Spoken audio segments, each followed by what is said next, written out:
get it. Fresh snow is blanketing a few ski runs just in time to work off all that Thanksgiving dinner. Ski resorts all across the state of Oregon opened for business today, but it's making the drive over the mountain passes a little more slippery. This is a live view from the ODOT cameras over Government Camp tonight. We have heard there were several cars that slid off Highway 26 this morning, but a little bit of wet roads tonight, snow on the side, no serious injuries though. Hello everyone, I'm Nina Melhoff. Thank you for joining us. A storm that dumped more than a foot of snow has made it possible for ski resorts to fire up their lifts for a few runs. Art Edwards joins us with more on the opening of Oregon's ski season. What a day, Art. Boy, it has been a great day because there are a lot of excited people out there because at least some of the lifts are open at ski areas at Mount Hood and also in Bend. It's what a lot of people have been waiting for.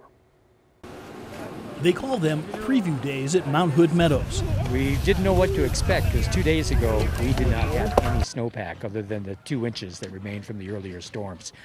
Thanks to 20 inches of snowfall and all the efforts of our snow harvesting crews, we got a 22-inch base up here now. That allowed them to get the Easy Rider, Buttercup, and Daisy lifts up and running. Skiers are thrilled. Wonderful. First day of the season. It's awesome. Everybody's missing it. Bluebird Day, nice fresh powder. It's really good. Way better than we thought. Can't wait to come tomorrow. Mount Bachelor opened its 60th season this weekend. Skiers were able to enjoy some of the slopes today, and the plan is to be open tomorrow as well. If skiing isn't quite your speed, there are chances to get to Mount Hood and enjoy some time in the snow. Well, we wanted to bring the kids up and enjoy some sunshine and some snow and take advantage of the Pacific Northwest. A fun day for a lot of people on the mountain today and a good start to the ski season. Came up with my son and we're shredding it up. It's fun. I love that shot. Timberline opened up this weekend as well. Not enough snow to open up all the lifts just yet at the ski areas, but at least it's a start and it has people all fired up. Nina, back to you. Wear those helmets though, because there's still a lot of patches that are not covered in snow. Art, thank you. Let's go a little further south to Santiam Pass on Highway 22 and Highway 20 to Bend. Snow on the side of the highway, but dry roads. That is very good. Lots of people going to be traveling back from the holiday tomorrow. Brian Brennan is in the Weather Center for us. Maybe people taking their time over the hill to stop and do some skiing, Brian. Yeah, that's right. Boy, a beautiful time of year. We had some snow in the Cascades, not expecting any more to fall, but you can find it if you head on up there. Stephen Profit posted this picture. Thank you very much. From Mount Hood looking south, and you also see those low clouds and fog that we had in the valleys for much of the day. We'll talk about the stubborn fog in the main forecast in just a few minutes. Timberline Lodge had about 11 inches in 24 hours, 10 inches for Mount Hood Meadows. They are recording bases of 18 inches to 22 inches, and Ski Bowl got 9 inches. Government Camp had 7 or 8 inches in 24 hours. A ton of snow, good enough for preview weekend. Timberline had Poochie and Bruno. Meadows had Buttercup, Easy Rider, The Carpet, and Daisy open today. Of course, Ski Bowl has tubing going, and Bachelor had Sunset Accelerator going. Again, I think Meadows will be open for another preview day tomorrow. The snow level will rise as we see another system approaching on Monday. It's going to go way up, so some soaking rain Monday and Tuesday.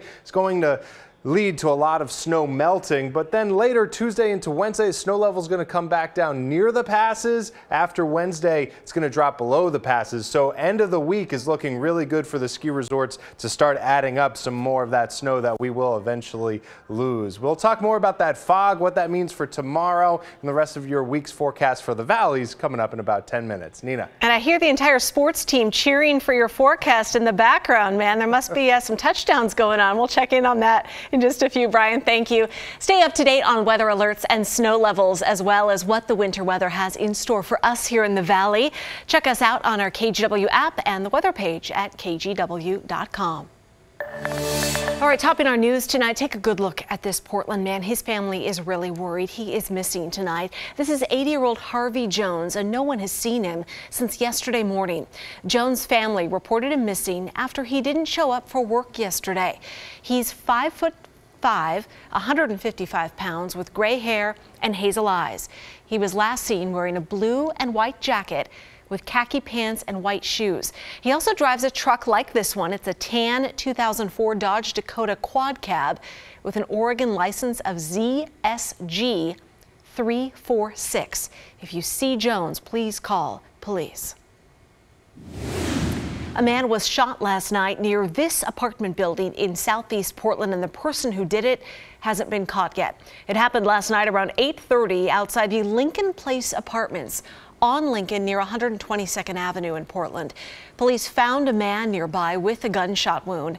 Paramedics did take him to the hospital. Doctors do expect him to be okay. Police, though, are asking anyone who may have witnessed that shooting or has video of the area around 8:30 last night to please give them a call. Boy, it was quite the BB gun shooting spree in one southwest Portland neighborhood this weekend. A bunch of cars and homes were shot up with BBs in the Hayhurst and Maplewood areas, and it lasted all day long from 11:30 in the morning till 10 last night. And now police are looking for the driver of a gray or silver Honda SUV. If you know who owns that car or have information on all this vandalism, call the Portland Police non-emergency line. All right, new at 5 tonight, it wasn't BBs that were breaking windows in downtown Portland. Police say one man did a lot of damage around 4:30 this morning. Now they've arrested him. Officers say 43-year-old Gustav Page broke windows near Southwest 6th and Taylor Street this morning. The windows were broken between U.S. Bank and the Brazilian restaurant Fogo de Chao. They found Page a few blocks away near 3rd and Washington. He now faces several charges. Well, after rushing to the malls and big box stores Friday for holiday shopping, today was for the little guy, Small Business Saturday. In Portland's Pearl District at the Made Here PDX store, they have products from over 250 local makers. Everything from food to dog treats to clothes and art. Made Here was packed with shoppers today. This is the 9th Small Business Saturday that was officially started and marketed by American Express. 83% of consumers say they plan to do at least some of their holiday shopping at an independently owned business this year. That's according to data from Amex. At many stores that are part of the Little Boxes promotion, with this flyer in the window, there's an even more special deal.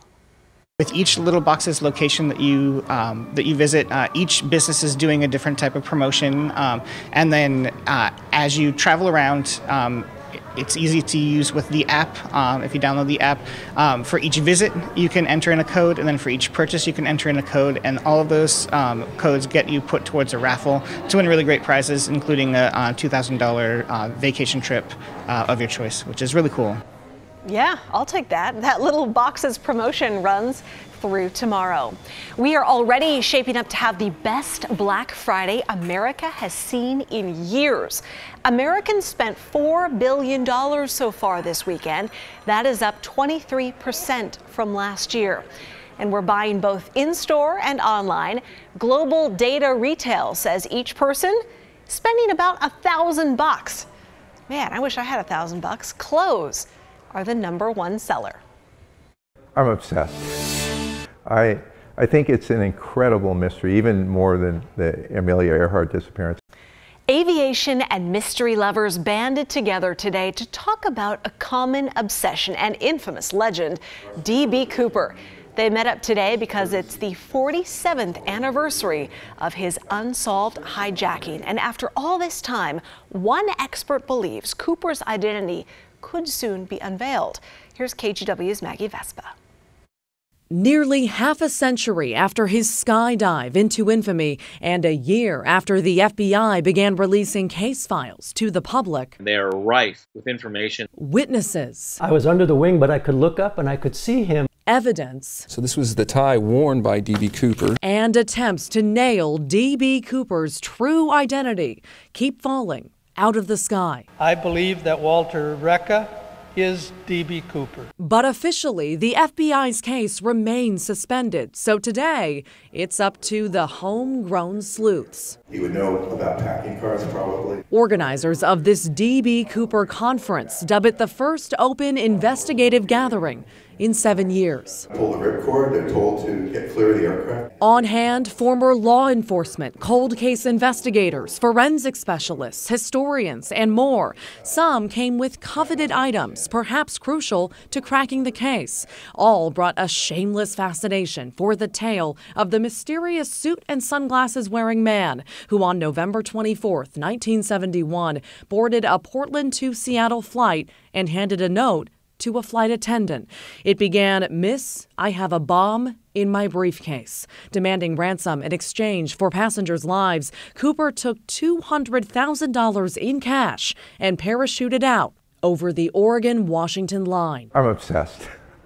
I think it's an incredible mystery. A mystery that parachute expert Mark Meltzer believes may be due for a big break. I think what could happen is that D.B. Cooper is still alive or recently died, and that some relative going through some mementos or some retained items will find something that's significant and related to the crime, and it will progress from there. We're at a transition point where people who could have been D.B. Cooper are in their last days. It's a transition period that should yield some evidence. Maggie Vespa, KGW News.